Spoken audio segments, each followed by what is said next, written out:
Bonjour, Evelyne Planchat, profileuse. Aujourd'hui, j'ai envie d'aborder la question du conflit relationnel et qui est encore toujours lié à nos différences de perception. Si vous vivez des conflits relationnels ou des conflits de place, que ce soit dans votre milieu personnel ou dans votre milieu professionnel, ça tient essentiellement à deux raisons. Un, une raison qui est que vous ne connaissez pas assez bien votre mode d'emploi et deux, que vous ne connaissez pas assez bien le mode d'emploi de l'autre. Donc en général, quand il y a des conflits relationnels, c'est comme s'il y avait une corde et chacun essaie de tirer sur le bout de sa corde, ce qui fait qu'à un moment donné, la seule chose que ça fait, c'est la corde, elle pète.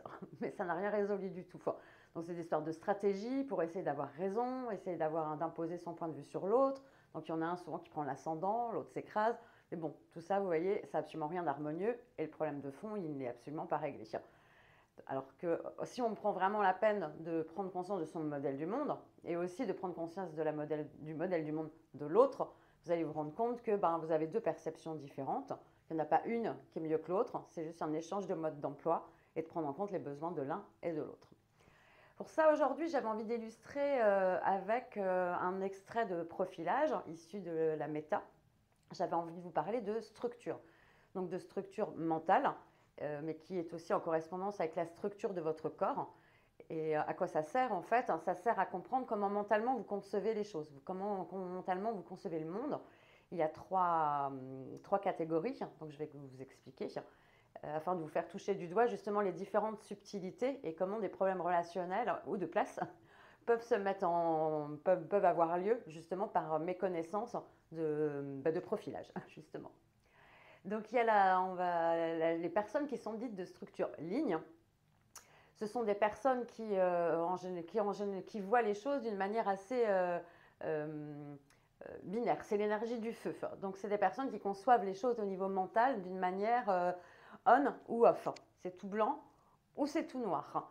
Donc c'est des personnes qui effectivement ont du mal à avoir ont de la difficulté à percevoir les nuances entre les deux parce qu'elles vont mettre beaucoup d'énergie dans leur projet, dans ce qu'elles font. Donc elles ont besoin de savoir si elles peuvent vraiment s'engager avec quelqu'un ou dans un projet.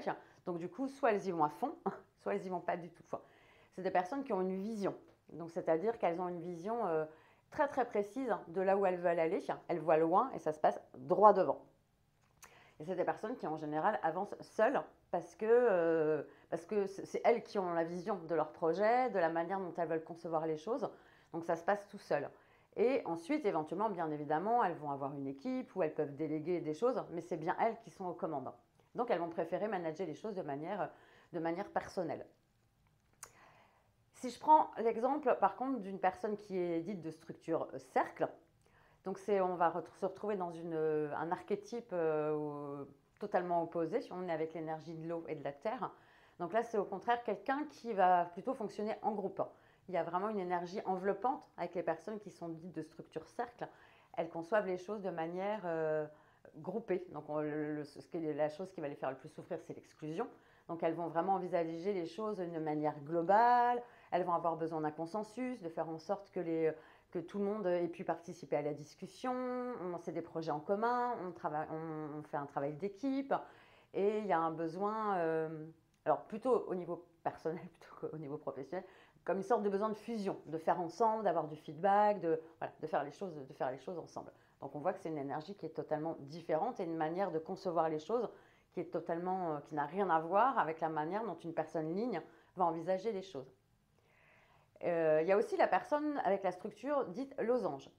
Donc une personne qui a une structure mentale dite losange, on est là avec de l'énergie de l'air, donc c'est plutôt une conception des choses qui va partir dans tous les sens. C'est quelqu'un qui va envisager les choses sous des angles très très différents. C'est quelqu'un qui va avoir des relations avec des personnes d'un style et d'un genre très très différents. Quelqu'un qui va beaucoup aimer s'intéresser à divers sujets et à faire des liens entre tous ces sujets, mettre les gens en relation. Et c'est quelqu'un au niveau relationnel qui a besoin des deux choses. Elle aime travailler seule, être seule et à la fois accompagnée. Elle aime les deux. Par contre, c'est quand elle décide. Donc c'est plutôt des personnes qui ont un mental d'explorateur. En fait, ils vont chercher plein de choses et ils aiment justement revenir, donc du coup sortir de la relation et revenir dans la relation pour enrichir avec tout ce qu'elle a découvert, tout ce qu'elle a expérimenté. Donc on est vraiment sous le mode expérimental. Voilà, je m'intéresse à plein de choses sans objectif particulier, sans but particulier, juste pour le plaisir d'expérimenter et de découvrir plein de choses. Ensuite, de là, peut naître effectivement un objectif. Donc, vous voyez déjà au travers de ce que je raconte qu'on a 3 modes de pensée qui sont complètement différents. Si je prends un exemple concret, imaginons dans un couple, par exemple, Monsieur Ligne et Madame Cercle. Enfin, Monsieur dit de structure ligne et Madame avec une structure cercle. Eh bien, Monsieur qui a une structure ligne va naturellement avoir tendance à faire les choses tout seul, à faire, voilà, à partir, à faire les choses tout seul. Et Madame Cercle va pouvoir, du coup, risque de se sentir rejetée, blessée, parce qu'elle va avoir envie de faire avec Monsieur.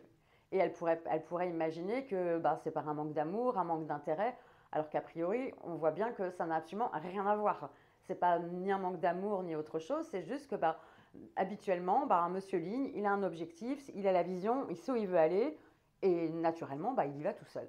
Et madame, elle, quand elle a un projet, quelque chose qui lui tient à cœur, elle aimerait le faire avec. Si je reprends ce même exemple au niveau du boulot, enfin, au niveau du travail, on va changer. Allez, madame avec une structure ligne et un collaborateur avec une structure cercle. Eh ben, ça va donner que madame avec la structure ligne va arriver peut-être en début de semaine. Elle sait exactement où elle veut aller. Elle va donner ses directives et elle va estimer que voilà, elle a expliqué ce qu'elle voulait et qu'elle n'a certainement pas à tenir la main de son collaborateur, qu'il est grand et qui va se débrouiller tout seul. Et ce collaborateur qui est plutôt d'une nature cercle, lui, il risque de se sentir très seul parce qu'il aime travailler en groupe. Et il va se sentir isolé, et il va se dire ouais, mais moi j'ai besoin de reporting, j'ai besoin de feedback. Si on me lâche tout seul dans la nature, moi je me sens pas bien. Voilà. Encore un exemple où effectivement il peut y avoir du coup un vrai problème de communication et du coup ensuite, éventuellement même avec le dernier exemple, de place, où du coup le collaborateur va pas du tout se sentir à sa place. La dirigeante, elle va se dire, pourrait se dire, il n'est pas capable de se débrouiller tout seul, alors qu'en fait, ça va bien au-delà de ça. C'est vraiment un vrai besoin de feedback. Et ce n'est pas une histoire que la personne n'est pas capable de se débrouiller toute seule. C'est juste que naturellement, elle est au meilleur de ses capacités quand elle travaille avec quelqu'un ou en tout cas quand elle a un feedback régulier. Je peux redonner le même exemple, par exemple, entre quelqu'un qui est losange et quelqu'un qui est cercle, par exemple. On va imaginer, je ne sais pas, voilà, deux femmes, voilà, deux copines qui vivent ensemble en coloc. Une est losange et l'autre est cercle. Eh bien, c'est quasiment sûr qu'à un moment donné, celle qui est losange va se sentir étouffée par celle qui est cercle. Et ça n'a rien à voir avec l'amitié qu'elle peut lui porter. C'est juste que celle qui est cercle va avoir envie de faire tout le temps avec, tout le temps avec, tout le temps avec.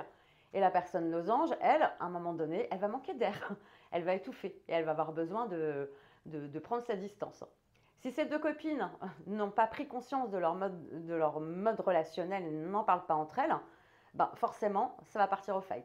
Parce qu'à un moment donné, la personne losange va exploser en lui disant « tu me pompes l'air », parce que c'est littéralement ce qui se passe. Et la personne cercle va se sentir blessée, rejetée, humiliée, et elle ne va pas comprendre. Alors que la personne losange qui s'est profilée, qui est du coup conscience de ses besoins, parce qu'on est vraiment sur une histoire de besoins fondamentales, va savoir qu'à un moment donné, elle va avoir besoin d'air. Et elle va pouvoir expliquer à sa colocataire, écoute, moi j'adore quand on fait plein de choses ensemble, c'est vraiment sympa. Par contre, j'ai besoin d'air de temps en temps. Et ça n'a rien à voir avec l'amour que je te porte ou l'amitié que je te porte. C'est juste que, voilà, moi à un moment donné, j'étouffe. Ce qui fait que la personne cercle, elle, va pouvoir du coup prendre les choses de manière objective, pas subjective, pas le prendre contre elle, pas le retourner contre elle, et peut-être même d'elle-même se retirer sans que la personne losange ait besoin de lui demander. Voilà. C'était vraiment un exemple pour vous faire voir à quel point c'est important de bien se connaître soi et ce qui permet aussi de mieux comprendre l'autre pour vraiment avoir une qualité relationnelle, que ce soit au niveau dans sa vie personnelle ou que ce soit au niveau professionnel. On va retrouver les mêmes thématiques puisque ça part de nous. Et moi, vraiment, le profilage, ça a changé ma vie parce que j'avais une véritable problématique de confiance en moi et de problématique de place parce que j'essayais toujours d'aller dans des secteurs ou dans des univers qui ne me correspondaient absolument pas, où je n'étais pas du tout à ma place et je ne communiquais pas du tout de la manière adéquate, ce qui arrivait inévitablement à des conflits, à des conflits où je ressortais en général très abattue et en me diminuant, alors que c'était juste une histoire de place, déjà, de moi aller vraiment au bon endroit et d'apprendre à communiquer de la bonne manière en fonction de mes besoins et en tenant compte aussi des autres. Voilà, j'avais envie de vous illustrer ça. C'est un exemple parmi d'autres, parmi tout le profilage que je peux vous proposer. Là, on était au niveau sur un profilage mental et mental, avec effectivement qu'il y a des résonances au niveau émotionnel. Après, il y a tout ce qui est profilage au niveau comportement analytique, tout ce qui est aussi spirituel. Voilà, il y a tout un ensemble de profilage parce qu'on est vraiment sur plusieurs niveaux. Enfin, et il est vraiment important de se connaître sur tous ces niveaux pour pouvoir vraiment prendre sa place, hein, et avec fluidité et grâce, hein, j'allais dire, pour soi et aussi avec les autres.